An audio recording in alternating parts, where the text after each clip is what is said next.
शिव पुराण श्री रुद्र संहिता द्वितीय खंड 19वां अध्याय। ब्रह्मा और विष्णु द्वारा शिव की स्तुति करना। ब्रह्मा जी कहते हैं, नाराज कन्यादान करके दक्ष ने भगवान शिव को अनेक उपहार प्रदान किए। उन्होंने सभी ब्राह्मणों को भी दान दक्षिणा दी।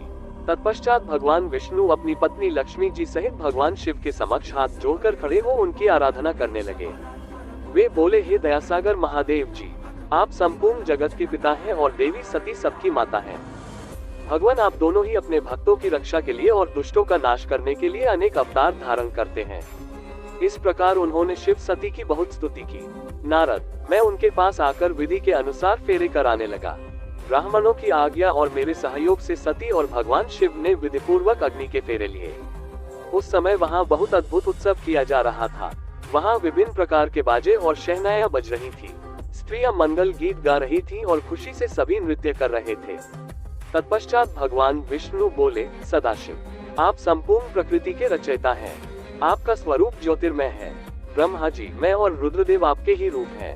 हम सभी सृष्टि की रचना, पालन और संहार करते हैं। हे प्रभु, हम सब आपका ही अंश हैं। प्रभु, आप आकाश के समान सर्वव्यापी और ज्योतिर्मय हैं। जिस प्रकार हाथ, कान, नाक, मुंह, सिर आदि शरीर के विभिन्न रूप हैं, उसी प्रकार हम सब भी आपके शरीर के ही अंग हैं। आप निर्गुण निराकार हैं। समस्त दिशाएं आपकी मंगल कथा कहती हैं। सभी देवी देवता और ऋषि मुनि आपके ही चरणों की वंदना करते हैं। आपकी महिमा का वर्णन करने में मैं असमर्थ हूँ। भगवान, यदि हम सबसे कुछ गलती हो गई हो तो कृपया उसे क्षमा करें और प्रसन्न हो। ब्रह्मा जी बोले, इस प्रकार श्रीहरि ने भगवान शिव की बहुत स्तुति की। उनकी स्तुति सुनकर भगवान शिव बहुत प्रसन्न हुए। विवाह की सभी रीतियों के पूर्ण होने पर हम सभी ने महादेव जी एवं देवी सती को बधाइयां दी तथा उनसे प्रार्थना की कि वे अपनी कृपा दृष्टि सदैव सभी पर बनाए रखें। वे जगत का कल्याण करें।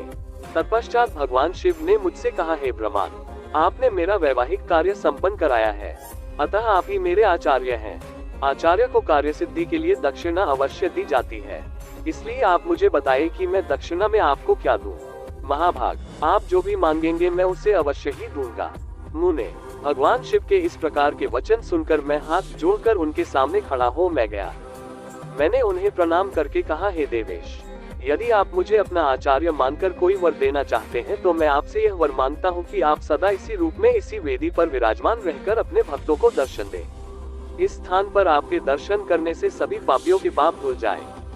आपके यहाँ विराजमान होने से मुझे आपका साथ प्राप्त हो जाएगा। मैं इसी वेदी के पास आश्रम बनाकर यहाँ निवास करूंगा और तपस्या करूंगा। हे प्रभु, मेरी यही इच्छा है।